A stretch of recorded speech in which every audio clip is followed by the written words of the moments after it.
नमस्कार। लगभग 20 साल तक हंगरी की सत्ता में तानाशाही करने के बाद वहां का प्रधानमंत्री विक्टर ओरबान बुरी तरह हार गया। दुनिया भर में डेमोक्रेसी रखने वाले देशों के लिए यह अच्छी खबर है। विक्टर ओरबान को हराकर हंगरी के नए प्रधानमंत्री के रूप में पीटर मग्यार शपथ लेंगे। पीटर मग्यार की पार्टी ने 138 सीटें पर जीत हासिल की है, जबकि विक्टर ओरबान की पार्टी 55 सीटों पर सिमट गई। नए प्रधानमंत्री के रूप में शपथ लेने वाले पीटर मग्यार भी कभी विक्टर ओरबान की पार्टी में ही हुआ करते थे, लेकिन भ्रष्टाचार का विरोध करते हुए 2024 में वो विक्टर ओरबान की पार्टी से अलग हो गए और अपनी नई पार्टी स्टार्ट की और लगभग 2 साल में ही देश की सत्ता पर जीत हासिल की।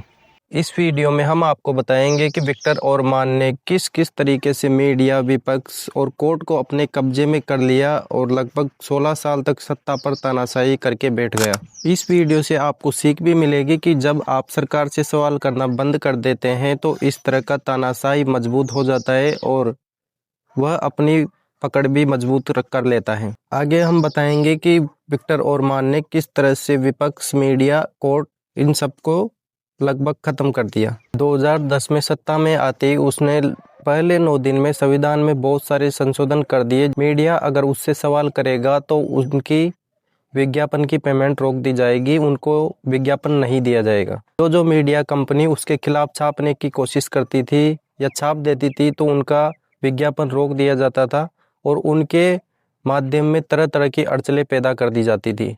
कोर्ट पर कब्जा करने के लिए उसने जजों की 70 साल की अधिकतम उम्र को घटाकर 62 ईयर यानी 62 साल कर दिया, जिससे जज जल्दी रिटायर होते गए और एक ही झटके में लगभग 20% सुप्रीम कोर्ट के जज रिटायर हो गए। जैसे ही जजों की जगह खाली हुई, उसने अपने आदमियों को उन जजों की जगह बिठाना शुरू कर दिया। इससे लगभग सुप्रीम कोर्ट पर उसका पूर्णतः कब्जा हो गया।